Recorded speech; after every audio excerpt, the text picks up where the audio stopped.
यूहन्ना का पहला आम खत, उसका 5 बाब, यीशु मसीह की बाबत गवाही, 6 आयत से। यही है वो जो पानी और खून के वसीला से आया था,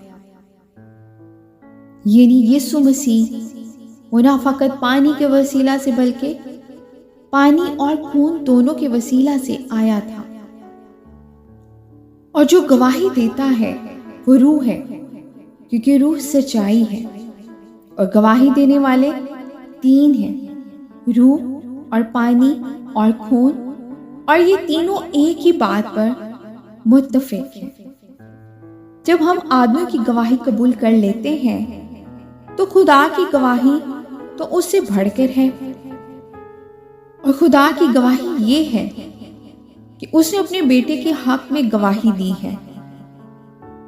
जो खुदा के बेटे पर ईमान रखता वो अपने आप में गवाही रखता है। जिसे खुदा का यकीन नहीं किया उसे झूठा ठहराया, क्योंकि वो उस गवाही पर जो खुदा ने अपने बेटे के हक में दी है ईमान नहीं लाया। और वो गवाही ये है कि खुदा ने हमें हमेशा की जिंदगी बख्शी, और ये जिंदगी उसके बेटे में है।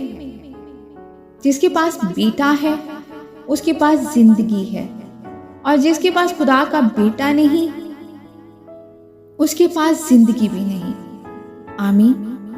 खुदावंद के जिंदा पाक कलाम के पढ़े और सुने जाने में उसकी बरकत हो, खुदावंद का शुक्र हो। अजीजों, आज के कलाम के वसीला से खुदावंद हम सब को बरकत दे, और हम सब कलाम के पढ़ने या सुनने वाले महज ना बने, हम कलाम पर अमल करने वाले बने। आमीन।